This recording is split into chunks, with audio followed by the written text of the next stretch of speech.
place to go and nobody clear directions or safety. And the fear of the unknown is absolutely inhumane and devastating, to say the least. The urgency of the situation cannot be overstated, and we've made it our mission to facilitate the safe return of U.S. citizens stuck in Gaza. Our collaboration extends to Congresswoman Rashida Tlaib, whose unwavering support in this mission has been invaluable. Yet even with our combined efforts, the path to answers have been fraught with obstacles, reaching out to every corner of the United States only to receive identical responses that left us in a state of confusion. For me, the most challenging part was the constant struggle to provide the right information to the al-Arashi family back in Gaza. The intimidation of not knowing which information to relay became a heavy burden. To highlight the dire situation, let me share the heartbreaking account of Mr. al-Arashi in a voice message he sent to me. They were advised to flee and seek safety, a path they embarked upon with hope. Tragically, some followed this guidance, some of them lost their lives. Some did return, carrying the devastating story of those who did not make it. ACRL's mission is to ensure the safety of American citizens and their families, to guarantee their return home safely. In these difficult times, we must leave no stone unturned to fulfill this mission. Our collective efforts, as a community, as a nation, must unite to protect our own, as we have a moral obligation to do so.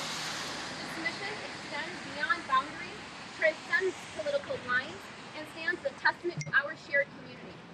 If you have loved ones stuck in Gaza, and if you know of others who do, I implore you to reach out for assistance.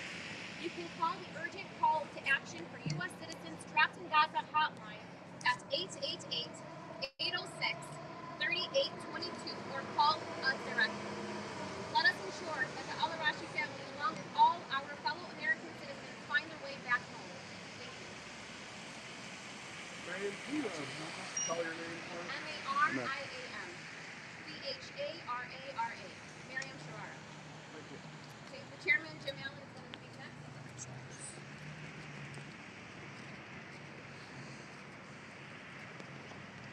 Australia, Cyprus, Denmark, Mexico, United Kingdom, Poland, Kazakhstan, Italy, South Korea, Switzerland, Canada, Wales.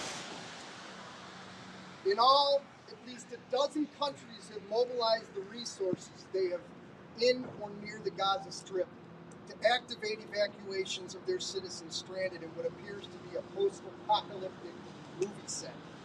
Except it's not a movie set. Real people, citizens of this country, are being slaughtered by the scores. Our neighbors, shopkeepers, co-workers, grandparents, grandchildren, people we encounter every day in this region, have been shamelessly abandoned by their government. Worse yet, the little direction they have received from our servile and obscene State Department has put their lives in peril and led them directly into the jaws of war that we have paid for with our tax dollars. They have taken arms up against no one. They have not harassed anyone. They have not thrown stones in anyone's directions or threatened those who are now determined to kill them. It's part of yet another final solution. My colleagues will have to excuse me, and my clients do as well. I did not come here to talk about lawsuits. I have practiced law for 30 years. That has made me necessarily a realist. I know better than the wild-eyed boy I was when I started practicing law what I will face on Monday morning. As I speak the full weight of the United States government, members of which are busily preparing the disingenuous platitude-filled responses to my pleadings instead of working to free their fellow citizens from the grips of this fresh hell and collective punishment they had no hand in creating. They would confidently stride into court understanding what I already know. Their power is nearly limitless in this life. So forgive me for saving my legal arguments for the courtroom. I came to talk about what Robert F. Kennedy the real one, the martyr, and not the disgusting imposter that has dishonored and defiled his father's name, called the mindless menace of violence. I stand before you clearly and without exception or qualification to denounce from the soles of my feet to the crown of my skull, from the darkest part of my nature to the part that is just and true. From every valley I have descended, every peak I have climbed in 53 years. I denounce violence and killing in all of its rotten and sickening forms. No life on this planet has more value than another. It is time to silence the jingoistic rhetoric of revenge and retribution. All sides in this conflict must stop. It is, as Mr. Kennedy reminded us, time to tame the savageness of humankind and make gentle the life of this world. Millennia ago, it was written in the book of Ecclesiastes that to everything there is a season. We have lived through much of human history in a constant state of war, conquest, oppression, interposition of every kind.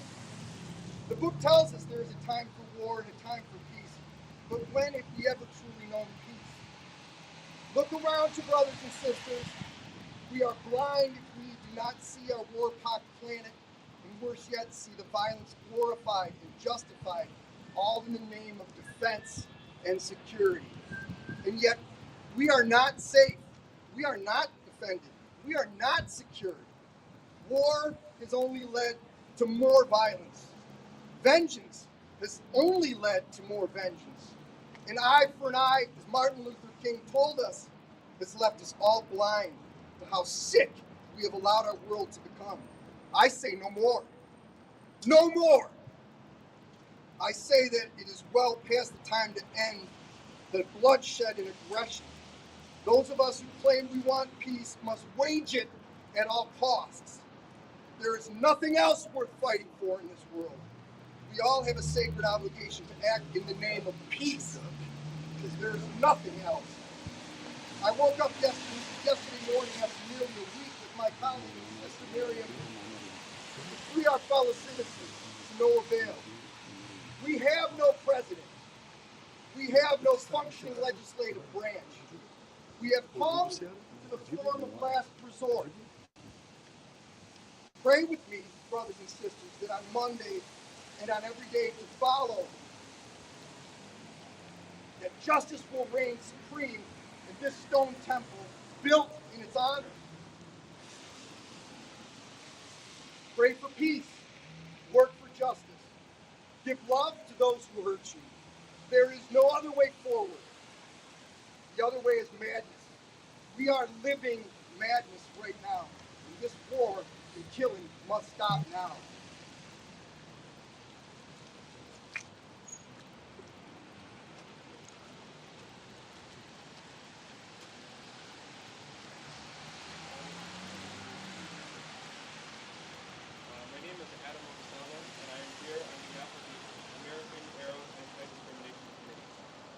Of crisis, our duty is crystal clear, to stand up for the voiceless and to advocate for justice.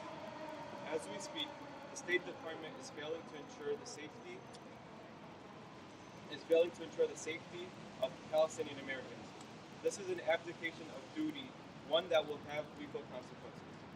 ADC is committed to supporting the safe return of these American citizens. Today, we are joining the Arab American Civil Rights League in this mission. We are working together to shed light on the dire situation and calling for a ceasefire to protect civilian lives. But our collective effort doesn't end here. We urge you, our community, to reach out to your congressional offices and tell them that they must join in calling for an immediate ceasefire. Let them know that this is our collective responsibility as Americans to safeguard civilian lives. The lawsuit that we have filed underscores the urgency of this situation. The inaction of the U.S. government to assist Palestinian Americans stands in stark contrast to the charactered plight it has organized to assist Israeli Americans. The Department of State has a moral obligation to ensure that all U.S. citizens are protected. Thank you for your dedication to this cause. Adam, spell your last name for us. Abusala, A as in apple, B as in boy, U-S-A-L-A-A.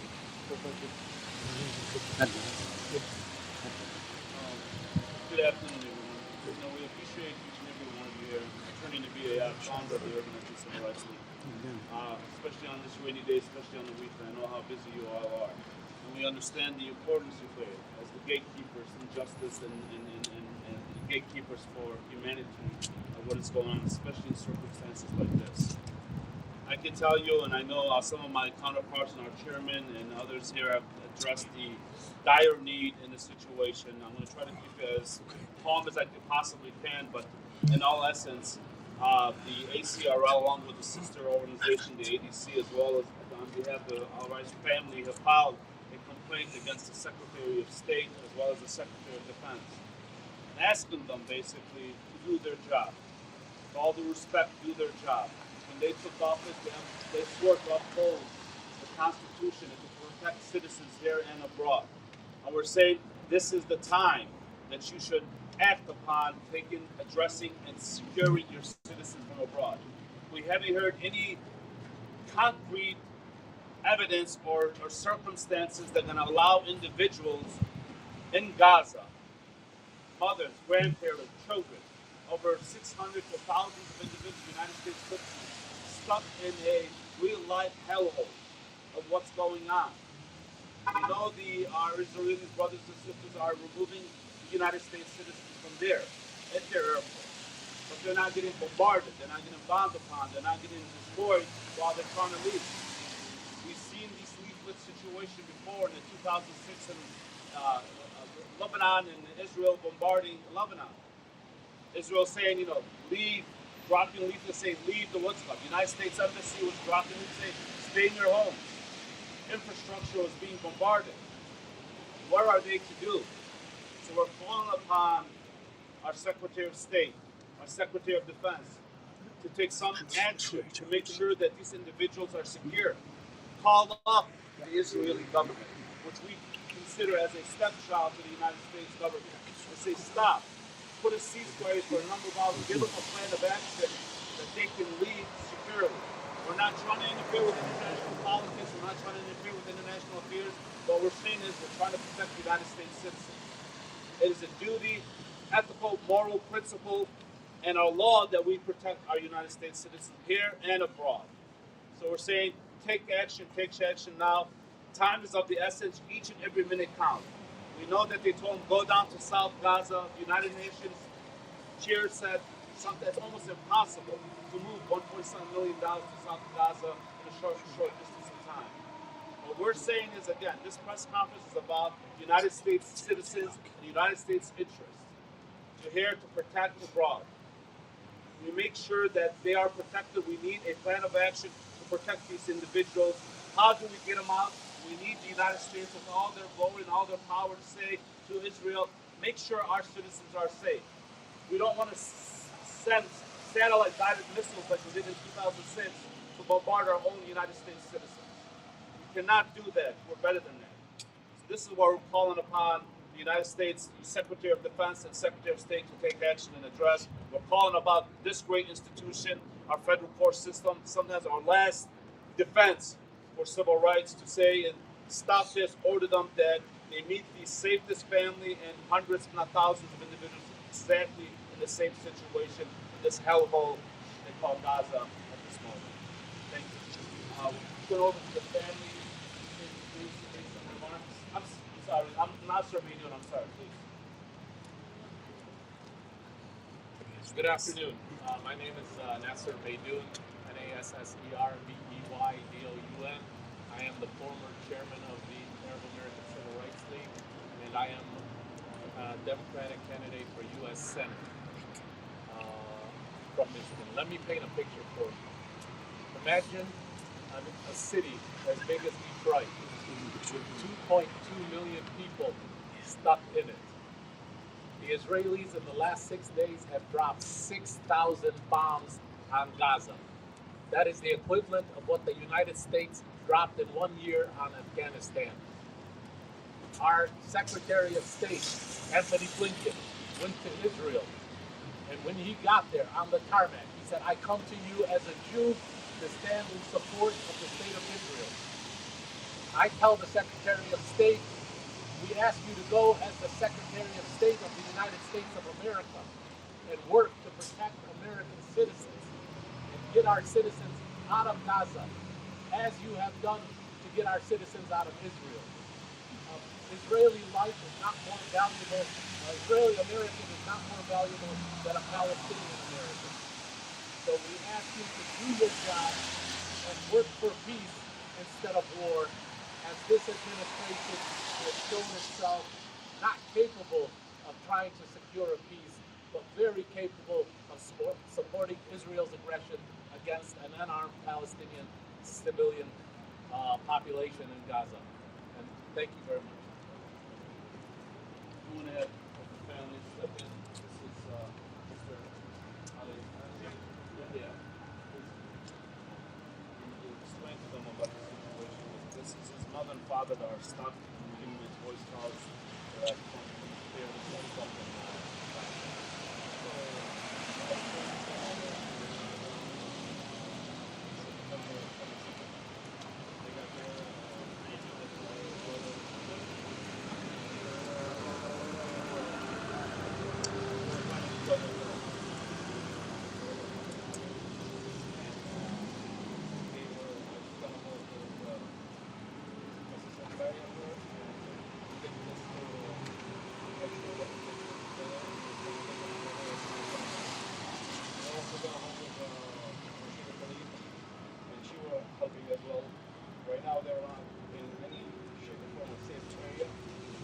There.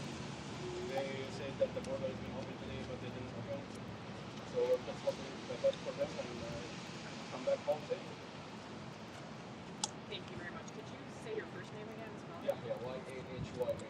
Great, thank you. Are you still able to communicate with your dad at this point? Yes, he has his phone. Communicating with him on his phone. Okay. Mr. Ayad, did I hear you say that you think there are like 600 to 1,000 American citizens in Gaza right now? That's correct. There's numbers that changing the numbers, but we believe there's over 600 to a couple thousand United States citizens. Okay. Have you communicated with any other Americans? We have a hotline now. We also have ADC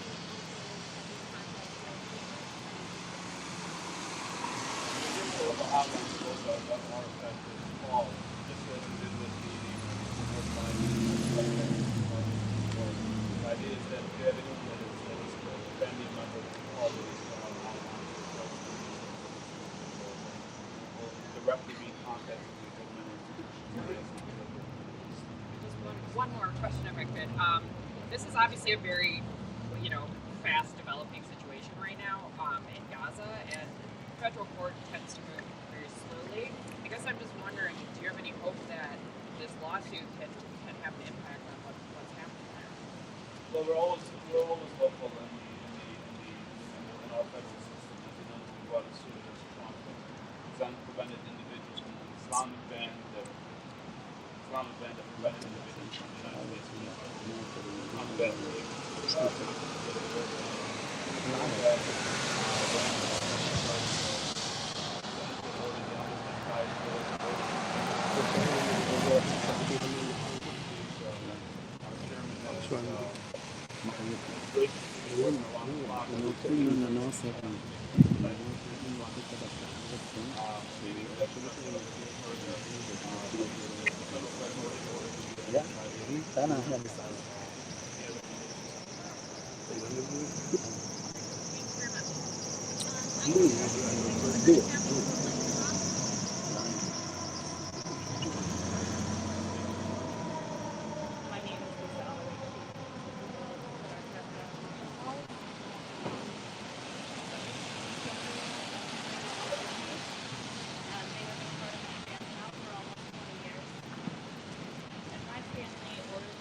from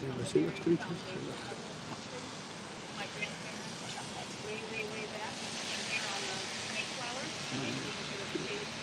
religious persecution from other Christians that would have them not be allowed to worship the way that they saw fit. And just because people come from an area or from a religion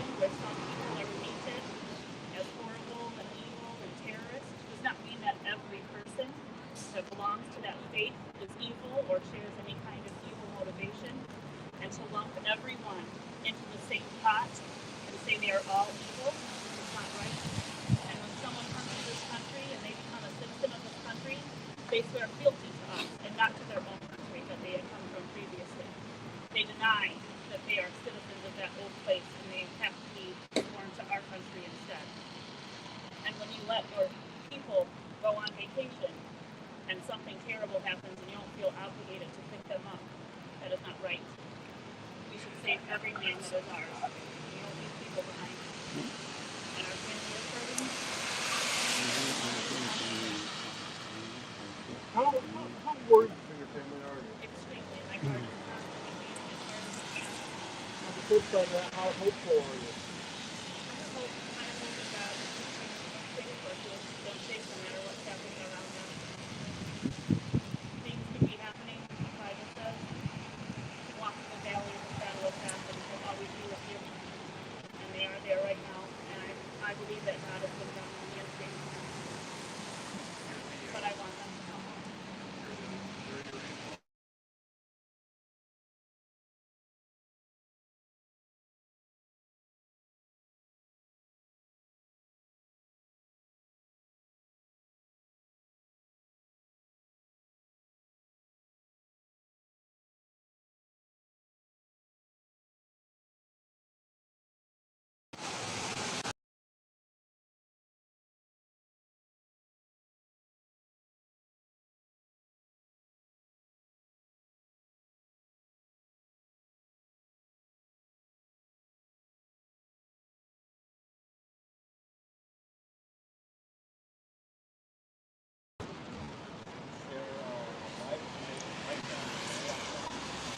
Your whole entire family. My father and my mother went to Georgia and they went home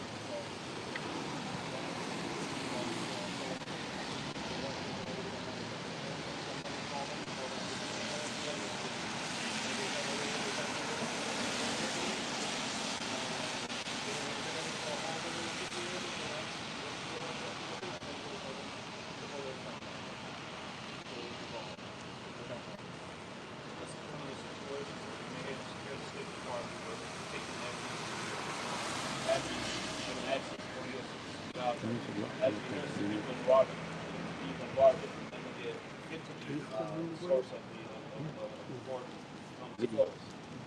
And again, this is one of the reasons that we're having this lawsuit as well as this press conference to ensure that the U.S. government stays steadfast and supportive of making sure that citizens are evacuated in the most efficient, most effective manner as soon as possible.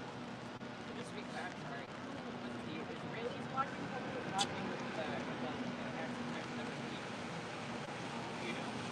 This is a border with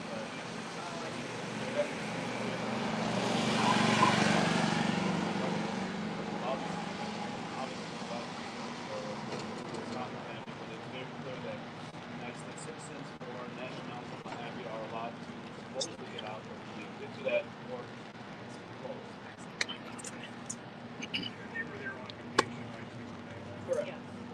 They were due to invite me to come back. You say your whole family is there. You say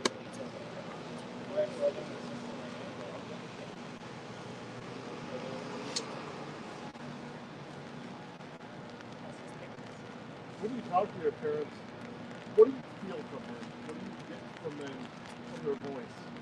When you talk to them? terrifying.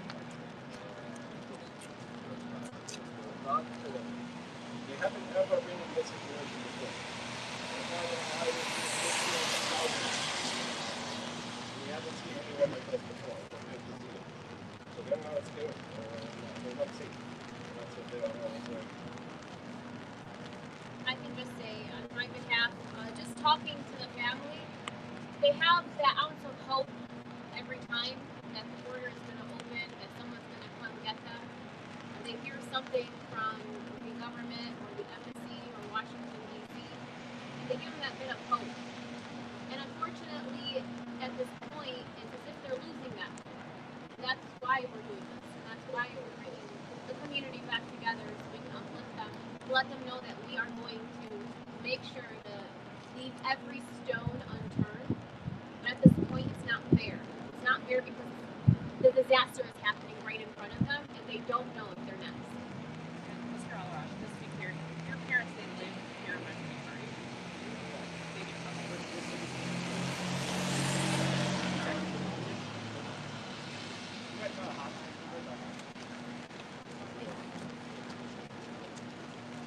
You know, in 2006, my parents were stuck in South Lebanon for 10 days under Israel's bombardment.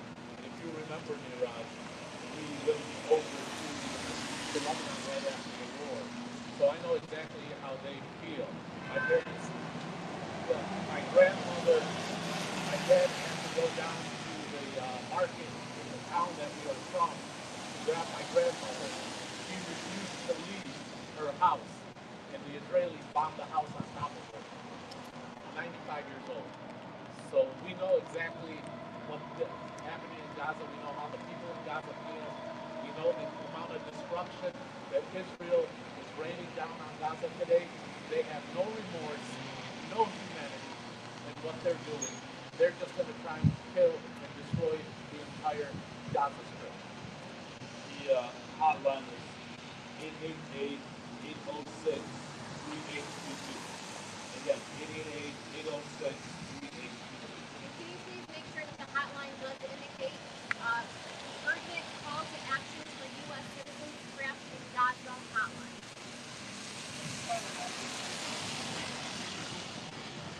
Well, yeah, we did file a lawsuit.